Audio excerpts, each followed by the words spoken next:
esse para mim foi o melhor exemplo assim que me ajudou a enxergar. É sempre comparar a criança com um adulto. Se você não pode chegar e bater num adulto, tudo bem, tem pessoas que batem, mas não Mas pode, eles são não presos, deve. né? Vai preso, né? É. Vai levar uma multa, vai qualquer coisa, Se né? você não chega alguém que tá chorando e pergunta, fala pra pessoa, engole esse choro, o que você tá chorando? Por que você pode falar pra uma criança, né? Imagina, cara, imagina você chegar chorando pra uma amiga sua num restaurante e ela falar assim, nossa, que vergonha. Olha lá o garçom te olhando. Igual a gente faz com criança, sabe? Você fala assim, ô, pô, cara, tô aqui pedindo um copo pra você vai falar do garçom, porque o adulto se defende, né? A criança não, a criança só vai... Ai, eu não queria que o garçom me visse chorando mesmo. Aí a gente fala assim, ai, não gosto de criança chorando. Olha que informação que você tá dando pra essa criança. Eu não gosto de você enquanto você tá triste. Perto de mim você tem que ser feliz o tempo inteiro, porque senão eu não gosto de você. Tem outra frase que é muito naturalizada, que é assim, vamos? Ah, não vamos não? Ah, então eu vou sem você. E eu sempre falo assim, gente, qual é a mensagem que você tá passando pra uma criança quando você fala isso? Você tá dizendo assim, eu facilmente te abandono. Facilmente, você não precisa de fazer muito, você só precisa me dizer que você não vai. Eu deixo você para trás, mas eu não penso duas vezes. O corpo da criança absorve essa informação e aí ele entende que ela sempre está na iminência de ser abandonada por coisas pequenas, né? Pior que funciona, né? Acho que por isso que é muito feito. Pois é. Porque a criança vai correndo atrás desesperada, né? Porque acha que vai ser abandonada Porque ela acha que ela vai ser abandonada. Aí as mães às vezes falam comigo assim, os pais, mas é porque pai é muito raro. Eu falo mães e pais para incluir.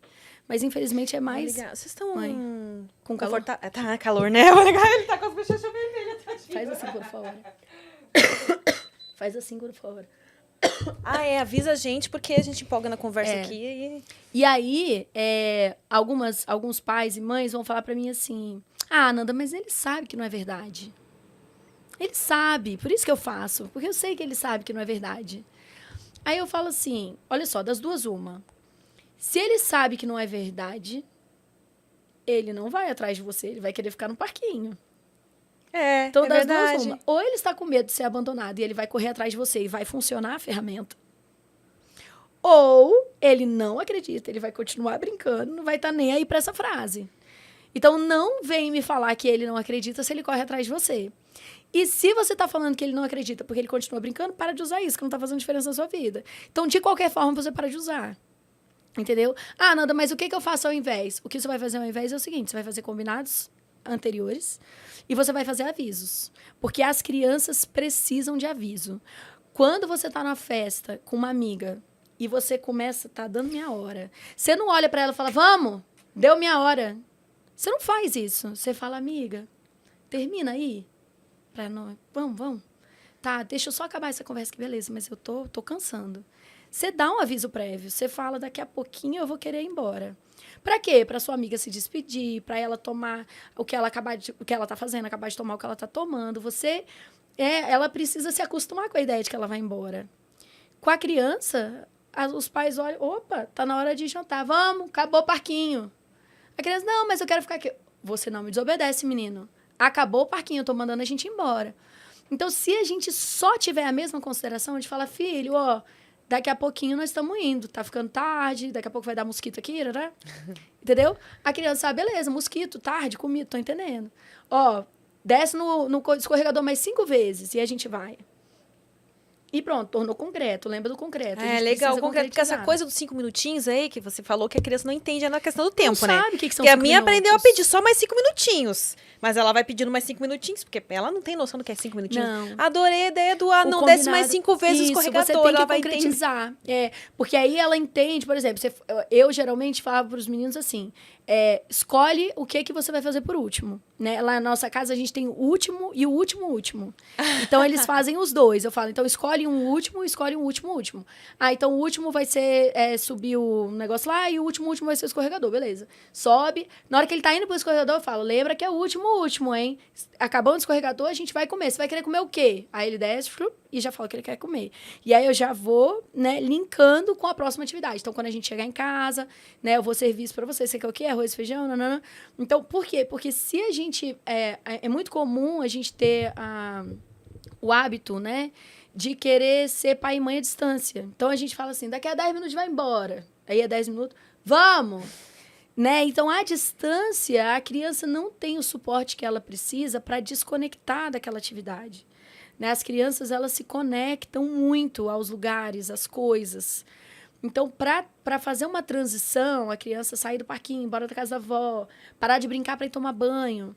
Para fazer essa transição, a criança precisa de um suporte, né? Principalmente nos primeiros 6 anos de vida, que ela se conecta muito, muito, muito com cada coisa que ela faz. Então, se a gente cria o hábito de 5 minutinhos antes ir para perto da criança, né? E ficar aí, tá acabando, né? Faz a última e tal. Quando a criança fala, eu quero mais 5, você vai falar, não, você pode descer mais 2 vezes, né? Mas mais 5 não dá, filho. Daqui a pouco tá dando mosquito, ou daqui a pouco tá tarde, já passou do horário. Enfim, você tem motivos. Geralmente a gente tem motivos. Então, a gente cria o hábito de explicar esses motivos para a criança. Né? Olha, se a gente demorar mais que isso, vai ficar tarde demais, a gente vai chegar morrendo de sono em casa, e isso não é bom. É legal você falar isso, porque tem muita gente que ainda acha, né, que criar de uma forma respeitosa, mas é uma criação sem impor limites, você não está impondo limites. De fato, não está impondo, você está dando limites, porque a criança está explicando limites, né? Está explicando. A diferença que a gente fala, né, que vem muito da doutora Jane Nelson, que é da disciplina positiva, que é uma gênia, que é assim, na verdade, o seu objetivo não é impor limites, é ensinar habilidades de vida. Eu acho que isso muda completamente. Quando você tá assim, a pessoa vem falar, Nanda, como que eu faço quando eu quero que o meu filho desça do escorregador e ele não desce? Qual a consequência natural? Porque aí a pessoa não quer dar castigo, aí ela me pergunta qual é a consequência. Aí eu falo assim, olha só, ao invés de você se perguntar como que você vai fazer para ela descer do escorregador, né?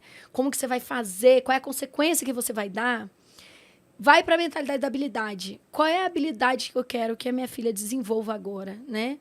E aí a habilidade que eu quero que ela desenvolva é de entender horário. É isso que eu quero que ela entenda. Então, o meu objetivo agora é a minha filha entender horário. Ah, mas ela tem 3 anos. Beleza. Eu vou explicar pra ela, vou chamar ela aqui no canto, falar assim, filha, ó, tá ficando tarde. Você tá vendo? Tá ficando escuro. Tá vendo que já tá começando a dar mosquito.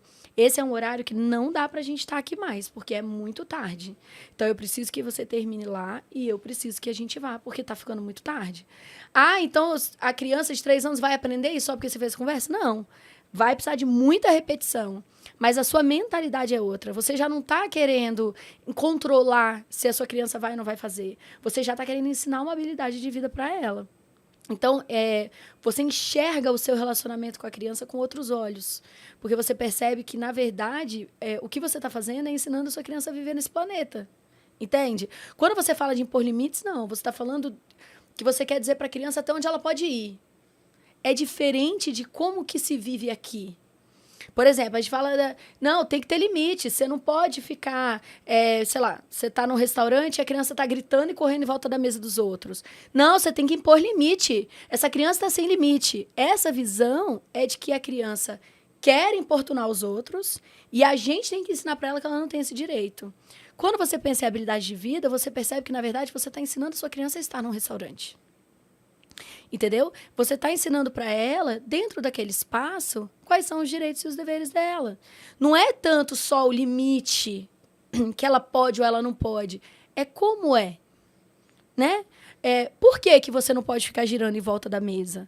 Não é porque você tem que ter limite. É porque, olha lá, aquela moça, ela está conversando com o amigo dela. E o barulho que você está fazendo ela não conseguir conversar. Tá chato para ela. Ela não veio aqui para isso, filha. Ela veio para conversar com o amigo dela.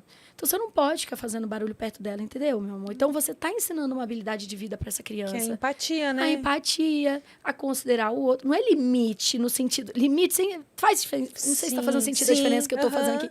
Limite é tipo, você só pode ir até aqui. O limite não tem uma explicação, não tem um motivo, um porquê. É só como se a criança quisesse manipular o mundo todo e a gente estivesse não permitindo que isso acontecesse, limitando ela, né? E aí não é isso que a gente quer. A gente não quer limitar essa criança. A gente quer ensinar habilidade de vida. E se tem uma coisa que não limita uma criança, é ensinar habilidade de vida. Porque você fica totalmente cheio de possibilidades quando você tem muitas habilidades. Então, a criança não fica limitada, né? Ela tem essas habilidades, ela sabe se comportar em sociedade, mas ela não é um ser limitado, entendeu? Então, eu acho muito melhor você ensinar para a criança que ela não pode ficar correndo pelo restaurante, porque as pessoas têm o direito de estar ali, né? Porque o que está acontecendo na realidade daquela pessoa ali, né? E a criança, cara, e é muito louco, porque quando você entra nessa mentalidade, você começa a exercitar isso na sua vida, você chama a criança, filho, vem aqui, deixa eu te mostrar uma coisa. Tá vendo que essa moça tá conversando com o amigo dela? A criança fica assim, ó. Uhum. Cara, a atenção que eles prestam, o olhar, assim, parece que eles mergulham naquela informação que você tá dando. Fala, tá vendo, ó? Ela não tá conseguindo ouvir o amigo dela porque você tá falando muito alto, tá vendo? Agora que a gente tá falando baixinho, olha como que tá melhor pra ela, tá vendo? Ela veio aqui pra isso, pra ficar com esse amigo. Vamos falar baixo? Pra essa moça poder ter um momento legal com o amigo dela? Uhum. Aí a criança fica assim, Mas tipo assim, vamos considerar o pior cenário. Existe também você falar isso e a criança gritar em seguida. Isso. Ela prestou atenção. Isso. Se e não aí, é de propósito, por que ela faz isso? Isso, porque na verdade, assim, como eu estava falando, né? O corpo da criança é um corpo muito energético, muito cheio de energia. O momento da primeira infância é um momento de explosão de energia. Tem uma das autoras que eu estudo, chamada Laura Gutman, que ela fala que tem 2 momentos de grande explosão energética, que é na primeira infância e na adolescência, né?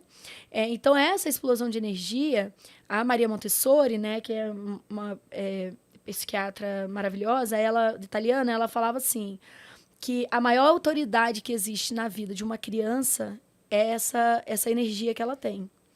Então, por mais que você, adulto, diga para ela não fazer alguma coisa, se esse impulso dela, né, mandar ela fazer, ela não consegue te obedecer, porque ela só consegue obedecer esse impulso.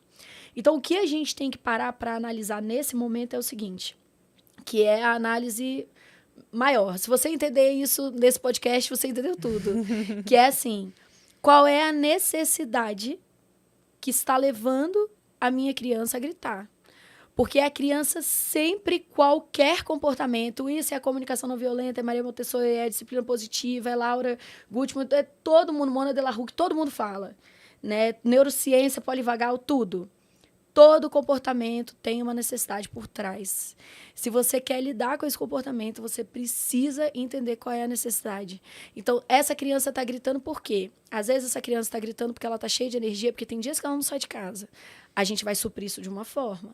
Essa criança está gritando porque ela está doida pela sua atenção. Você trabalhou a semana inteira e agora você está querendo conversar com seu marido, né, querendo contar uma história para ele, e a criança está sentindo que ela não vai ter 1 minuto do seu dia. Então, ela está gritando por um outro motivo. Né? Essa criança está gritando porque o eco desse restaurante é muito legal. Aí é um outro motivo. Então, cada uma dessas necessidades, né, a gente vai suprir de formas diferentes. Nem que seja a gente perceber, por exemplo, que aquela criança não está em condição de estar naquele restaurante naquela hora. E aí a gente sai da mentalidade autoritária de, não, ela tem que estar na hora que eu quero que ela esteja, porque eu quero estar nesse restaurante. E você começa a entender que se você está indo com um amigo num restaurante e o restaurante tem música ao vivo e você fala, hoje eu não tô afim de música ao vivo na minha orelha, você vai embora desse restaurante. E você vai procurar um restaurante que não tenha música ao vivo.